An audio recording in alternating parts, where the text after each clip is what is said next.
Assalamualaikum warahmatullahi wabarakatuh. Perkenalkan, nama saya Dian Teguh Saputra dari kelas IF22A. Di sini saya akan menjelaskan tentang divide and conquer algorithm.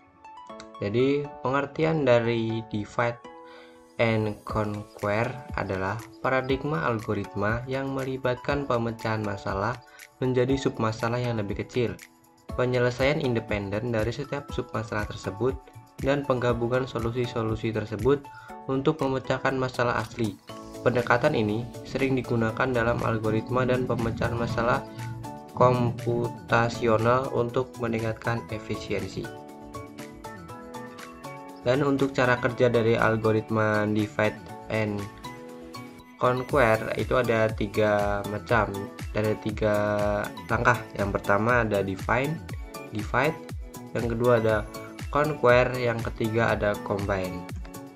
Untuk divide, cara kerja algoritmanya yaitu pertama, suatu permasalahan akan dibagi menjadi dua atau beberapa submasalah yang lebih kecil yang serupa dengan permasalahan yang aslinya. Yang kedua, pembagian masalah menjadi submasalah akan dilakukan hingga masalah tersebut sudah tidak dapat lagi dibagi lagi. Yang ketiga atau yang terakhir, setelah masalah dibagi dan menjadi submasalah yang terkecil, maka akan dapat dipecahkan dengan lebih mudah. Yang kedua ada conquer, yaitu cara kerjanya yang pertama, permasalahan akan dibagi menjadi sub-sub masalah yang lebih kecil. Kemudian, setiap submasalah akan dipecahkan dengan cara terpisah atau masing-masing. Dan terakhir ada pemecahan sub-sub masalah tersebut akan dilakukan dengan menggunakan algoritma yang sama maupun dengan algoritma yang berbeda, tergantung pada masalah yang dihadapi. Yang terakhir ada yaitu combine.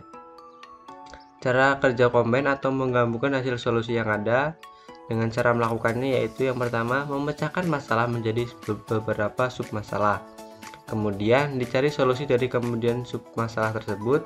Lalu solusi akhir akan didapatkan dengan cara melakukan penggabungan dari solusi setiap submasalah.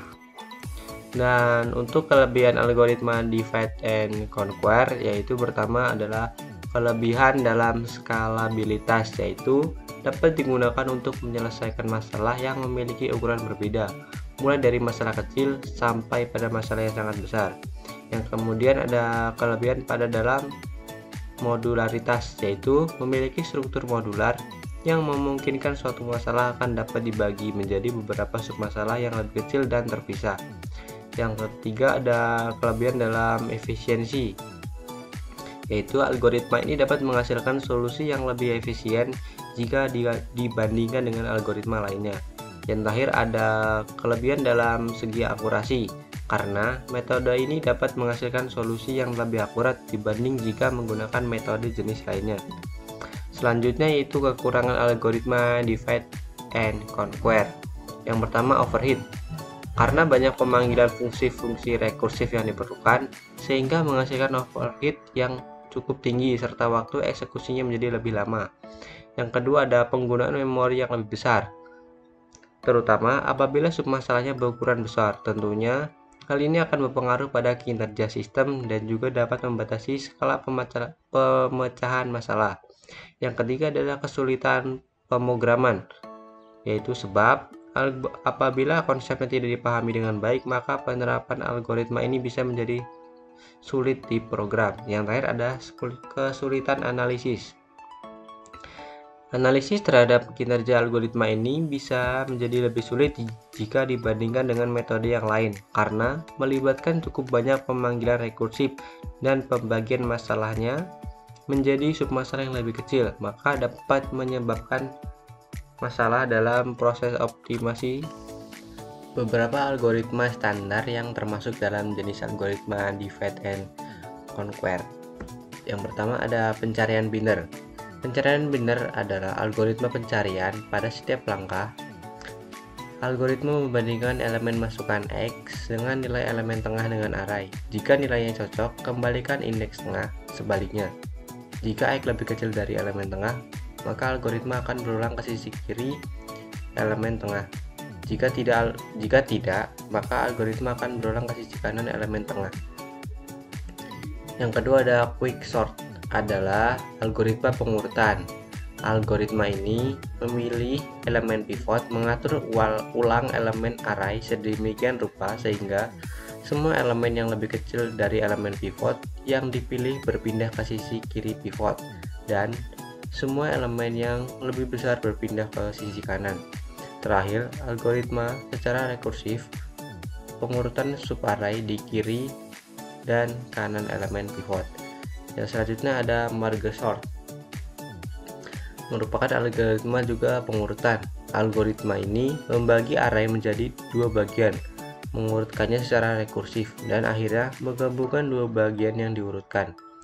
Kompleksitas waktu dan algoritma ini adalah O, N, log N, baik kasus terbaik, kasus rata-rata, atau kasus terburuk.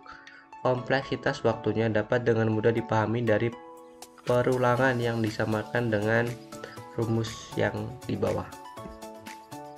Selanjutnya ada algoritma Strassen.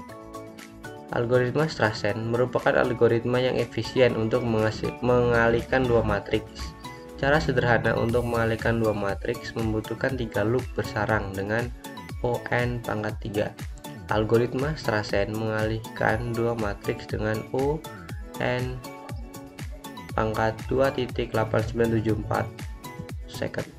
Yang selanjutnya ada algoritma Collet-Turkey Fast Fourier Transform atau VFT, yaitu algoritma yang paling umum untuk FFT ini adalah algoritma pembagian dan penaklukan yang bekerja tepat waktu. Selanjutnya ada algoritma Karatsuba, adalah algoritma perkalian pertama yang secara asimptotik lebih cepat dibandingkan dengan algoritma kuadrik sekolah dasar. Ini mengurangi perkalian 2n digit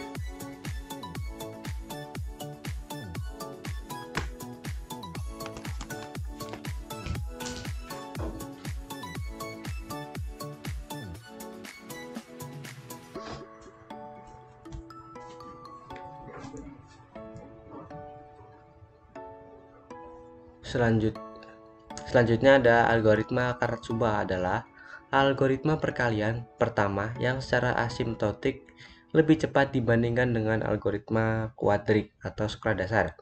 Ini mengurangi perkalian dua bilangan n digit menjadi paling banyak menjadi n pangkat 1,585 yang merupakan perkirakan log 3 dengan basis 2 hasil kali 1 digit. Oleh karena itu, algoritma ini lebih cepat dibandingkan algoritma klasik yang membutuhkan n pangkat 2 produk 1 digit.